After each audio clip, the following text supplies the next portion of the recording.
नमस्कार दोस्तों, मैं अभी चौधरी हिंदुस्तान समाचार से। दोस्तों आज फिर एक कवरेज मैं रामलीला ग्राउंड से लेके आया हूं, जिसमें हमारे साथ हैं हरियाणा नर्सिंग विभाग के राज्य सचिव योगेश शर्मा जी। आइए उनसे बात करते हैं कि पुरानी पेंशन पर लेकर उनका क्या मानना है। ये जो पुरानी पेंशन की आप मांगे उठा रहे हैं, इस मांगों को लेकर मोदी जी का साफ कहना है, रिजर्व बैंक का साफ कहना है कि हमारे पास फंड नहीं है और अगर हम आपकी लागू करते हैं तो इकोनॉमी 1.25% डाउन चली जाएगी। तो ऐसे में आप पुरानी पेंशन की मांग पर क्यों अड़े? नई पेंशन मांग में क्या दिक्कत है?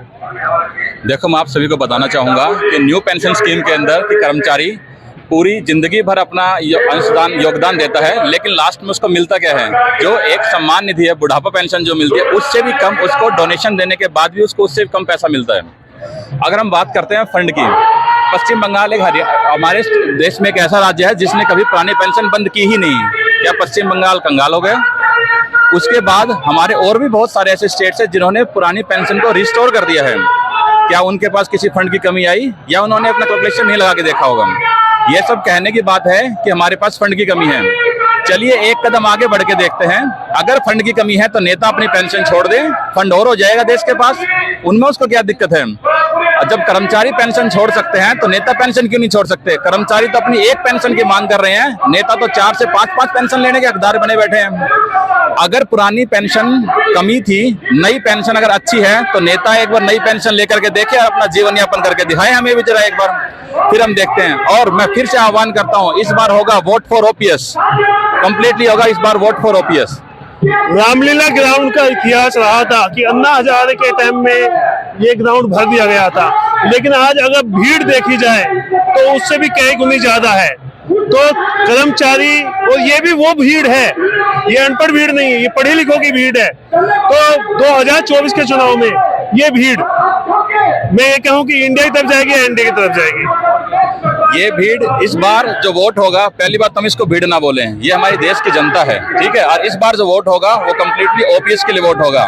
मोदी सरकार, सेंट्रल गवर्नमेंट को इस बात को सोचने के लिए मजबूर होना पड़ेगा कि कर्मचारियों की एक बहुत ही जरूरी जायज मांग है।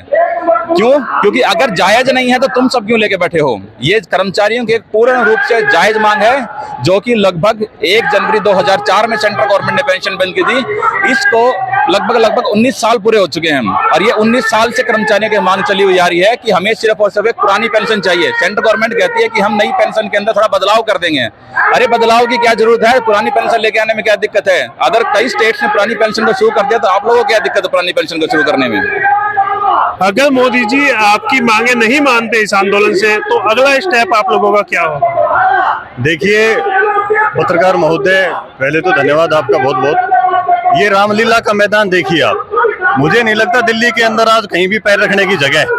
राष्ट्रीय मुद्दा इसको कवरेज नहीं दे पा रहा है। ये जो भीड़ है ये दर्शा रही है कि कर्मचारियों ने अब पूरी तरीके से ठान लिया है कि वो अगले इलेक्शन, चाहे वो एमपी के इलेक्शन हो, स्टेट के इलेक्शन, कर्मचारी उसको भी जीवन यापन करने के लिए मूलभूत संसाधनों की जरूरत है। बुढ़ापे में वो किसके सहारे जिएगा? तो ये भावनात्मक जो पहलू है, जो आर्थिक रूप से सरकार को इसको अच्छे से समझ करके और इसको जल्द से जल्द लागू करना चाहिए।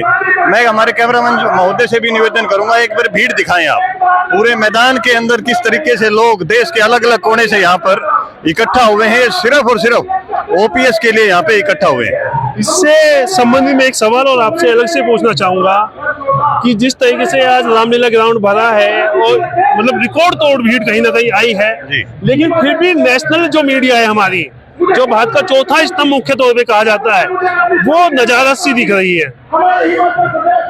देखिए जी, ये तो जग जाहिर है, आप भी इसको अच्छे से समझ सकते हैं कि जब सत्ता पक्ष में जब सरकारें जब चलती हैं तो उनके विरोध में हुए आंदोलनों को इसी तरीके से दबा दिया जाता है, उनकी आवाज़ों को इसी तरीके से दबा दिया जाता है। बाकी ये सब चीज़ें अभी सोशल मीडिया एक्टिव है और सोशल मीडिया के माध्यम से ये आवाज़ें देश के कोने कोने तक पहुंची है और ये भीड़, ये कारवां बता रहा है कि सब आखिर में सिर्फ और सिर्फ ओपीएस के लिए ही वोट देंगे।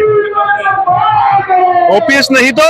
ओपीएस नहीं तो वोट नहीं। दोस्तों, इन कर्मचारियों का सीधा कहना है, ओपीएस नहीं तो वोट नहीं। आप देखते रहे हिंदुस्तान समाचार। नमस्कार।